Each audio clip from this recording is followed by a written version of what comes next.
Chapter 23. And Paul, earnestly beholding the council, said, Men and brethren, I have lived in all good conscience before God until this day. And the high priest Ananias commanded them that stood by him to smite him on the mouth.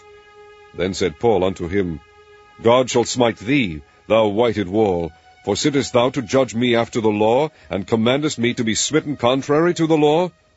And they that stood by said, Revilest thou God's high priest?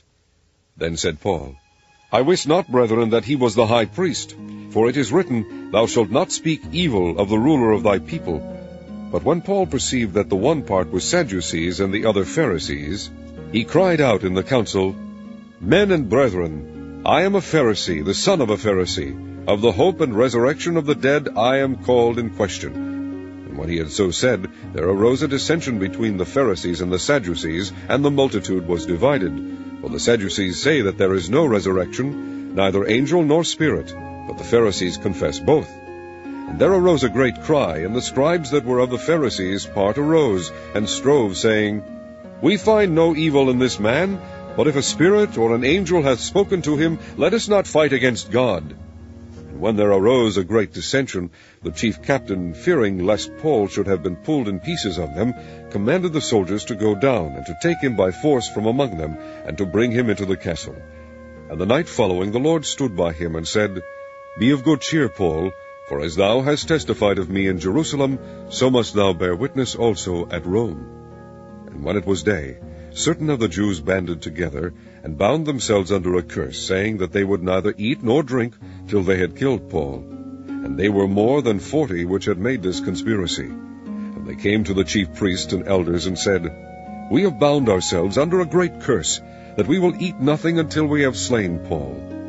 Now therefore ye with the council signify to the chief captain that he bring him down unto you tomorrow, as though ye would inquire something more perfectly concerning him, and we, or ever he come near, are ready to kill him. And when Paul's sister's son heard of their lying in wait, he went and entered into the castle, and told Paul. Then Paul called one of the centurions unto him, and said, Bring this young man unto the chief captain, for he hath a certain thing to tell him. So he took him, and brought him to the chief captain, and said, Paul the prisoner called me unto him, and prayed me to bring this young man unto thee, who hath something to say unto thee. Then the chief captain took him by the hand, and went with him aside privately, and asked him, What is that thou hast to tell me? And he said, The Jews have agreed to desire thee that thou wouldest bring down Paul tomorrow into the council, as though they would inquire somewhat of him more perfectly. But do not thou yield unto them, for there lie in wait for him of them more than 40 men, which have bound themselves with an oath, that they will neither eat nor drink till they have killed him. And now are they ready, looking for a promise from thee.